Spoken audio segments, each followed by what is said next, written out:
Statistiques, sauvegarde et restauration. Donc, pour ce qui est statistique, on va lancer le gestionnaire DHCP. Et puis, comme vous voyez ici, il y a votre serveur DHCP, clic droit.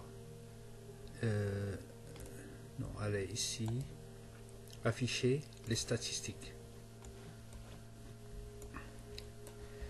Ici, comme vous le voyez, les informations sur le bail, sur les adresses attribuées, sur les adresses disponibles, etc. Par exemple, on a utilisé une seule adresse et qui représente 5% des 20 adresses qui sont sur l'étendue.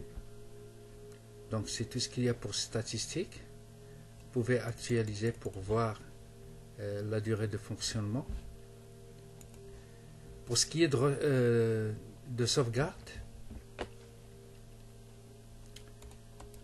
allez sur votre serveur, écrivez sauvegarde comme ça, et puis vous pouvez sauvegarder la base de données DHCP sur votre bureau par exemple.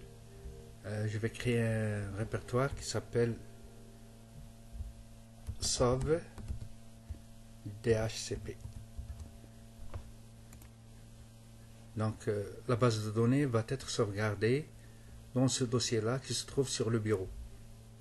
Ok, si vous voyez ici sauve DHCP, je clique deux fois. Vous avez ici un fichier de configuration et d'autres fichiers de la base de données et bien sûr des journaux, etc. Si maintenant, normalement ce dossier là doit être sauvegardé dans un média à part.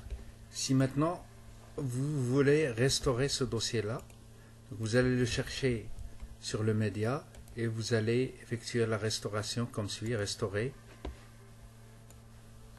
et vous allez le chercher par exemple ici, ok. Pour que les changements soient pris en compte, le service doit être arrêté et redémarré. Voulez-vous faire cela maintenant? On va dire oui.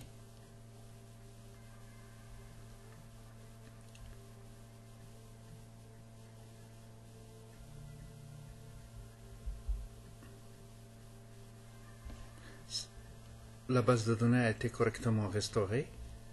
Ok, maintenant vous pouvez voir que votre serveur il est apte et il est prêt à l'utilisation après restauration de la base de données. C'est tout ce qu'il y a pour le DHCP, donc rendez-vous à un thème suivant. Merci.